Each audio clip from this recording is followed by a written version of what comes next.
नमस्कार, आप देख रहे हैं खबरनामा हरियाणा। मैं नीति चौहान। आज हम बात कर रहे हैं एक प्रश्न को लेकर। प्रश्न है, महिला आरक्षण लागू हुआ तो किस राज्य में होगी कितनी महिला आरक्षित लोकसभा सीटें?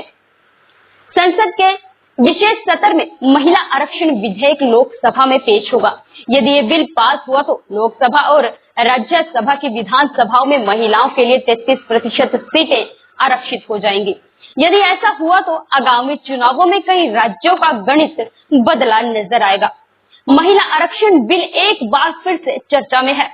केंद्रीय कैबिनेट ने महिला आरक्षण बिल को मंजूरी दे दी है। अब बिल को विशेष सत्र के दौरान लोकसभा में पेश किया जाएगा।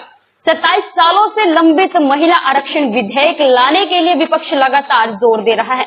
यदि विशेष सत्र में विधेयक पर सदन की मुहर लग जाती है तो 2024 में लोकसभा का नजारा बदल सकता है। ऐसा हो सकता है कि इतिहास में पहली बार सदन में 33% महिलाएं नजर आए। वर्तमान में लोकसभा में महिला सांसदों की संख्या 15% से कम है। हैरानी की बात तो यह है कि राज्य विधानसभाओं का यह आंकड़ा 10% से भी निचले स्तर पर है। ऐसे में लगातार लोकसभा और विधानसभा में महिला सांसदों और विधायकों की संख्या बढ़ाए जाने के लिए आरक्षण की मांग की जा रही है। आखिरी बार 2010 में ये विधेयक राज्यसभा में पेश हुआ था। तब हंगामे के बीच इसे पास भी कर दिया गया था, लेकिन लोकसभा में ये पास ना हो सका। यदि संसद के विशेष सत्र में महिला आरक्षण पर मुहर लग जाती है तो 33% के हिसाब से लोकसभा की 545 सीटों में से तकरीबन 180 सीटों पर प्रतिनिधित्व महिलाओं का होगा। इस लिहाज से आंध्र प्रदेश में 25 लोकसभा सीटों में से 8 पर महिलाओं का कब्जा होगा। असम में 14 सीटों पर 5, बिहार में 40 में से 14, छत्तीसगढ़ में 11 में से 4 सीटें महिलाओं के लिए आरक्षित होंगी। गुजरात में 26 लोकसभा सीटें हैं। 33% के हिसाब से यहाँ 9 सीटें महिलाओं के लिए आरक्षित होंगी।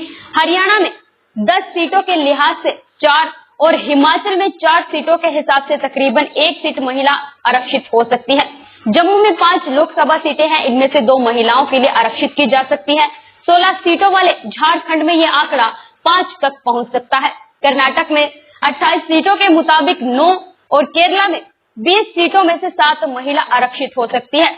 लोकसभा में महिला आरक्षण के हिसाब से मध्य प्रदेश में 29 में से 10 सीटें महिलाओं के लिए आरक्षित की जा सकती हैं। वहीं महाराष्ट्र में 48 सीटों के मुकाबले ये आंकड़ा 16 पर पहुंच सकता है। दिल्ली में 7 सीटों में 2 और उड़ीसा में 21 सीटों में 7 सीटें महिलाओं के लिए आरक्षित की जा सकती है। महिला आरक्षण लागू होने के बाद पंजाब में 13 लोकसभा सीटों में से 4 आरक्षित हो सकती है। वहीं राजस्थान में 25 में से 8 सीटें महिलाओं के लिए सुरक्षित की जा सकती हैं। तमिलनाडु में 29 लोकसभा सीटें हैं। यहाँ आरक्षण के हिसाब से 13 सीटों महिलाओं के लिए आरक्षित रखी जा सकती हैं। देश में ऐसे कई प्रदेश हैं जहां सिर्फ 2 या 1 लोकसभा सीट है।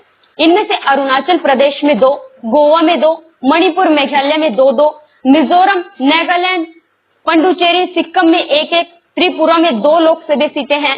इसके अलावा केंद्र शासित अंडमान निकोबार, चंडीगढ़, दादरा नगर हवेली, दमन और द्वीप, लक्षद्वीप, लद्दाख में भी 1-1 लोकसभा सीट है। इस पर क्या होगा फिलहाल ये तय नहीं है।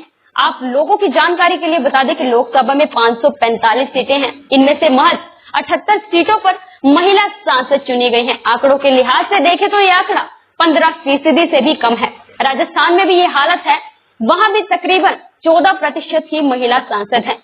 राज्यों के विधानसभाओं में इसका औसत प्रतिनिधित्व 10% से भी कम है। तो ऐसे ही बने रहे तमाम खबरों के साथ और देखते रहिए खबरनामा हरियाणा।